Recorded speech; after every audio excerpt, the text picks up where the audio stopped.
guess maybe life overdid the lesson for me and made $1 worth too much.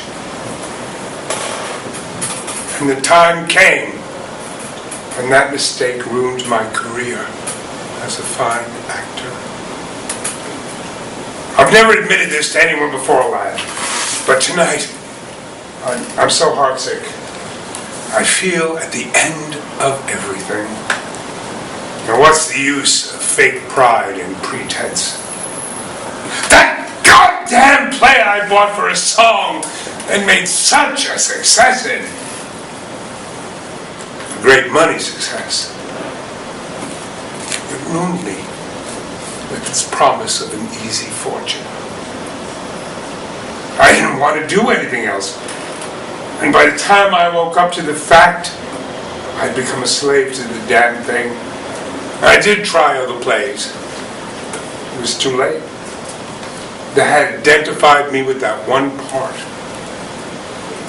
They didn't want me in anything else. They were right, too.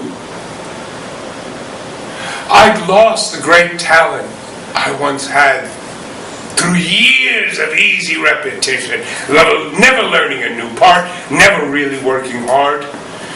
$35,000 to $45,000 net profit a season, like snapping your fingers.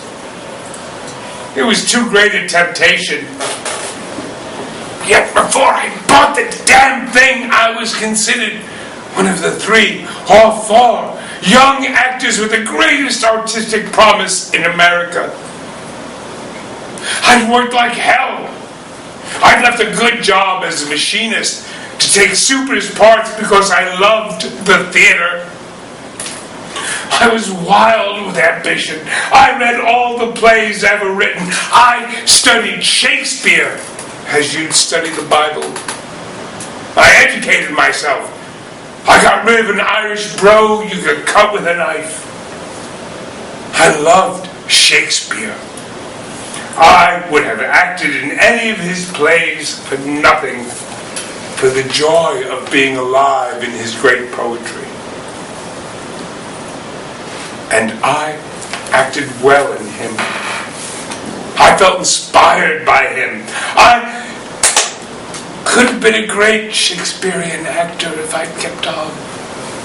I know that. In 1874, when Edwin Booth came to the theater in Chicago where I was leading man, I played Cassius to his Brutus one night, Brutus to his Cassius the next, Othello to his Iago, and so on. The first night I played Othello, he said to our manager, "That young man is playing Othello better than I ever did." That from Booth, the greatest actor of his day or any other. And it was true. And I was only 27 years old. As I look back on it now, that night was the high spot in my career. I had life where I wanted it, and for a time after that I kept on upward with ambition high. Married your mother. Ask her what I was like in those days. Her love was an added incentive to ambition. But a few years later, my good bad luck made me find a big money maker. It wasn't that in my eyes at first. It was a great romantic part I knew I could play better than anyone.